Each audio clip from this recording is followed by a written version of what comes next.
एक किसान की प्रेरणादायक कहानी। दोस्तों, एक राजा ने अपने सैनिकों को सड़क के बीच में एक बड़ी चट्टान रखने के लिए कहा।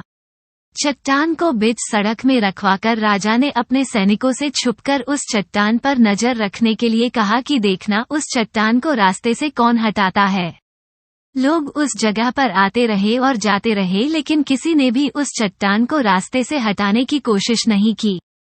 उस चट्टान के पास से लोगों के गुजरने वालों में राजा के कुछ करीबी लोग और शहर के बड़े व्यापारी भी शामिल थे, और उनमें से कुछ लोग तो राजा को ही कोसने लगते कि क्या राजा इस चट्टान को भी रास्ते से नहीं हटवा सकता। लेकिन किसी ने भी उस चट्टान को रास्ते से हटाने का प्रयास नहीं किया। ऐसा काफी दिनों तक चलता रहा।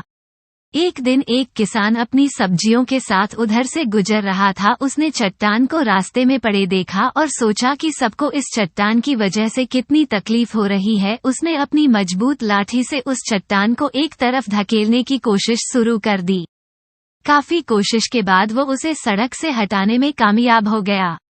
चट्टान रास्ते से हटाने के बाद किसान अपनी सब्जियों को उठाकर जाने ही वाला था कि अचानक उसकी नजर एक पोटली पर गई जो ठीक उसी जगह पड़ी थी जहां से उसने वह चट्टान हटाए थे। उसने उस पोटली को खोलकर देखा तो उसमें सोने के कई सिक्के थे और उन सिक्कों के साथ राजा का एक संदेश भी था, जिसमें लिखा था कि ये सोने के सिक्के उनके लिए है जो इस चट्टान को रास्ते से हटाएगा। दोस्तों, बिल्कुल ठीक इसी तरह हम सबके लाइफ में भी कई परेशानियां आती है। कुछ लोग उन परेशानियों से बचकर निकल जाते हैं और कुछ रास्ता बदल देते हैं, और चंद लोग ठान लेते हैं उन परेशानियों का हल निकाल लेने की, और ऐसे ही लोग मुश्किलों में संभावनाएं और संभावना में छिपे अवसर खोज लेते हैं।